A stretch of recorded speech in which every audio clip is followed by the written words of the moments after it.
بالله من شرور أنفسنا ومن سيئات أعمالنا من يهده الله فلا مضل له ومن يضلله فلا هادي له وأشهد أن لا إله إلا الله وحده لا شريك له وأشهد أن محمدا عبده ورسوله الذي أرسله بالحق بشيرا ونذيرا وداعيا إلى الله بإذنه وسراجا منيرا وقال الله تعالى في كلامه المجيد والفرقانه الحميد ويل لكل همزة لمزة الذي جمع ماله وعدده وقال النبي صلى الله عليه وسلم الغيبة أشد من الزنا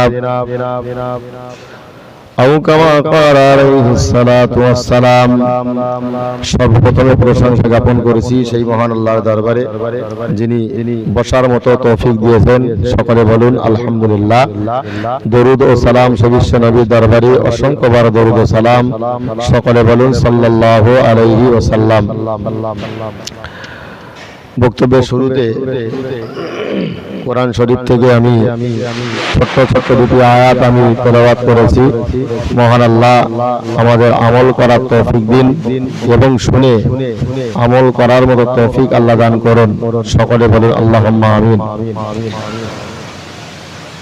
বর্তমান পরিস্থিতিতে দাঁড়িয়ে আমরা নামাজ কালাম যা কিছু আমরা করি না কেন, আমাদের ভিতরে চলে এসেছে মুনাফিকি, আমাদের ভিতরে চলে এসেছে চগলখুরি, আমাদের ভিতরে চলে এসেছে বিভিন্ন রকম পাপাচার। চগলখুরি মুনাফিকি বিভিন্ন কাজে লিপ্ত থাকার কারণেই আল্লাহর শাহী দরবারে আমাদের প্রত্যেকটা মানুষকে আল্লাহর দরবারে হিসাব দিতে হবে। আল্লাহর বান্দা মনে রাখুন, তাই মহান আল্লাহ কোরআন শরীফের ভিতরে বললেন أيحب أحدكم أن يأكل لحم أخيه ميتا فكرهتموه। মহান আল্লাহ বললেন, ও জগৎবাসী তোমরা মনে রাখো আমি আল্লাহ তোমাদেরকে জানিয়ে দিলাম আইয়ুহিব্বু আহাদুকুম আন ইয়াকুলা লাহমা আখিহি মাইতান ফাকারিহতুমুহু। মহান আল্লাহ বললেন যে পরচর্চা পরনিন্দা করে, মহান আল্লাহ বললেন সে যেন তার মৃত ভাইয়ের গোশত ছিঁড়ে ছিঁড়ে ভক্ষণ করল। কোরআন শরীফের এই ভাষা থেকে আমরা বুঝতে পারি মহান আল্লাহ বলছেন যে চগলখুরি করলো, গীবত গিল্লা করলো, সেই জন্য তার মৃত ভাইয়ের গোশত ছিঁড়ে ছিঁড়ে খেলো। আল্লাহর বান্দা মনে রাখুন, তাই মহান আল্লাহ কোরআন শরীফের ভিতরে বললেন আইয়ুহিব্বু আহাদুকুম আন ইয়াকুলা লাহমা আখিহি মাইতান ফাকারিহতুমুহু। মহান আল্লাহ বলেন যে পরচর্চা পরনিন্দা করলো সে যেন মৃত ভাইয়ের গোশত ছিঁড়ে ছিঁড়ে ভক্ষণ করে খেলো। আল্লাহর বান্দা আপনি মনে রাখুন, শুধু তাই নয়, মহান আল্লাহ কোরআন শরীফের অন্য জায়গায় মহান আল্লাহ স্পষ্ট করে বললেন ওয়াইলুল লিকুল্লি হুমাযাতিল লুমাযা। আমার আল্লাহ বললেন যারা সামনে এবং পিছনে পরচর্চা পরনিন্দা করে তাদের জন্য আমি আল্লাহ রেখে দিয়েছি আমার কঠিন জাহান্নাম। যদি পরচর্চা পরনিন্দা থেকে আমরা ফিরতে না পারি আমাদের জন্য আল্লাহ বলছেন যে জাহান্নাম রেখে দিয়েছেন। আল্লাহর বান্দা মনে রাখো, দিনের নবী মুহাম্মদ রাসূলুল্লাহ সাল্লাল্লাহু আলাইহি ওয়াসাল্লাম জানিয়েছেন আল-গীবাতু আসাদ্দু মিনাজ জিনা। গীবত করাটা হলো এমন একটা মহাপাপ, জিনা ব্যভিচার করার চাইতে এই গীবত করাটাই হলো সবচাইতে মারাত্মক অপরাধ। আল্লাহর বান্দা আপনি মনে রাখুন, কোরআন শরীফে মহান আল্লাহ বললেন ওয়াইলুল লিকুল্লি হুমাযাতিল লুমাযাতিল লাযী জামা'a মালাহু ওয়া আদ্দাদা। যারা সামনে এবং পিছনে যারা পরচর্চা পরনিন্দা করে তাদের জন্য রয়েছে মহান আল্লাহ বললেন তাদের জন্য ওয়াইল নাম ও জাহান্নাম আমি আল্লাহ রেখে দিয়েছি। আল্লাহর বান্দা মনে রাখুন, শুধু তাই নয়, তারপরে মহান আল্লাহ কোরআন শরীফে বললেন আইয়ুহিব্বু আহাদুকুম আইয়াকুলা লাহমা ফীহি মাইতান ফাকারিহতুমুহু। মহান আল্লাহ বললেন যে গীবত গিল্লা করলো, পরচর্চা পরনিন্দা করলো, মহান আল্লাহ বললেন সে যেন নিজের মায়ের পেটের মৃত ভাই তার গোশত যেন সে ভক্ষণ করলো, ছিঁড়ে ছিঁড়ে খেলো। না না না মুসলমান মনে রাখুন, মুসলমান এই কর্ম এই কাজগুলো করছেন কালো করতে পারে না। অনেক মানুষ হয়েছে নামাজ পড়ে কিন্তু মুনাফিকি করতে বাদ দেয় না। অনেক মানুষ হয়েছে তারা নামাজ পড়ে বিভিন্ন কর্মে তারা রত, কিন্তু তারা করছেন কালেও এই গীবত গিল্লা থেকে তারা বিরত থাকতে পারেনি। অনেক মানুষ যারা রোজা রেখেছে, অনেক মানুষ তারা সারাদিন রোজা থাকার পরও পরলোকের অন্য লোকের পরচর্চা পরনিন্দা করতেও তারা করছেন কালেও তারা পিছিয়ে আসে না। না না মুসলমান মনে রাখুন, এই কর্মটা করছেন কালেও মুসলমান করতে পারে না। আমাদেরকে সচেতন হতে হবে। এই গীবত গিল্লা যদি করা হয় আমাদেরকে জাহান্নামে যেতে হবে।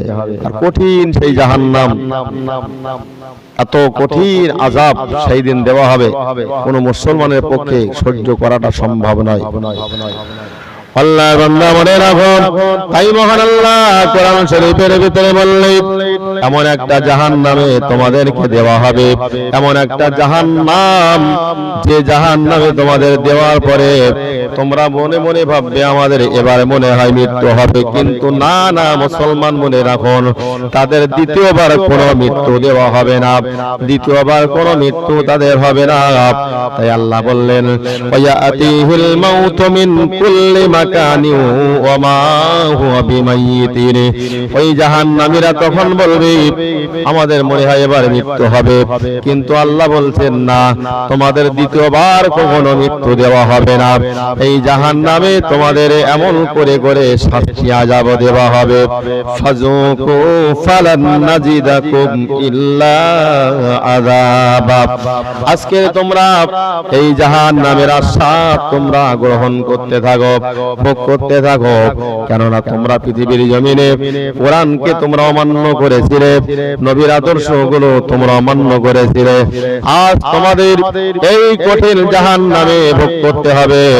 বান্দা মনে রাখো, পৃথিবীর জমিনে যদি তোমরা কোরআনের কথাগুলো তোমরা মেনে নিতে, আমি আল্লাহ আমার নবীর আদর্শগুলো যদি তোমরা মেনে নিতে, আজকে তোমাদের কোশ্চেন কালেও এই জাহান্নামে তোমাদেরকে আসতে হতো না।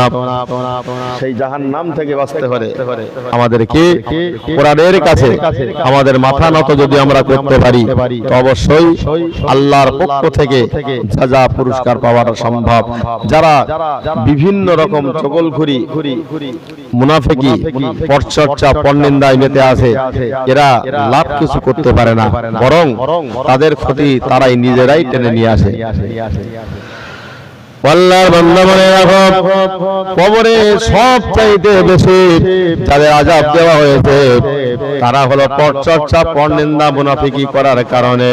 এরা হলো ইসলামের চরম দুশমন, এরা হলো ইসলামের চরম শত্রু। ইসলামের যত ক্ষতি হয়েছে এই মুনাফিকদের কারণেই সবচাইতে ইসলামের ক্ষতি বেশি হয়েছে, সবচাইতে।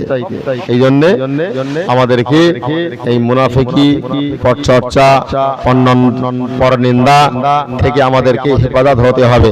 রোজা থাকার পরেও আমাদেরকে এই পাপ থেকে মুক্ত থাকতে হবে। আমাদের যারা পাঁচবার নামাজ পড়ি তার থেকে আমাদেরকে সচেতন হতে হবে। আল্লাহ নবী বলেন, আমার উম্মতেরা তোমরা মনে রাখো, যারা তোমরা পরচর্চা পরনিন্দা করো আবার নামাজ পড়ো, না না মুসলমান মনে রাখো, ওই নামাজ তো আল্লাহর দরবারে কবুল হতে পারে না। ওই নামাজ কাল কিয়ামতের মহাময়দানে তোমাকে জাহান্নামে নিয়ে যাবে। মুসলমান কখনো কোনো দিনের জন্য ওই নামাজ কালাম পড়ার পরেও এই মুনাফিকি চক্রান্ত চগলখড়ি পরচর্চা পরনিন্দা এটা তো কেউ করতে পারে না। যখন একটা মানুষ নামাজ পড়বে আর এই কর্মগুলো করবে, আপনি নিশ্চিত করে ভাবুন ওই মানুষটির ইবাদত আল্লাহ পাক আল্লাহ তাআলার দরবারে কবুল হয় না। কবুল হতে গেলে নামাজ পড়ার পরেও যদি আমরা পাপ থেকে বিরত হতে না পারি, তাহলে মনে করতে হবে ওই নামাজ আমাদের নামাজ হচ্ছে না, বরং ওই নামাজটাই হলো লোক দেখানো নামাজ।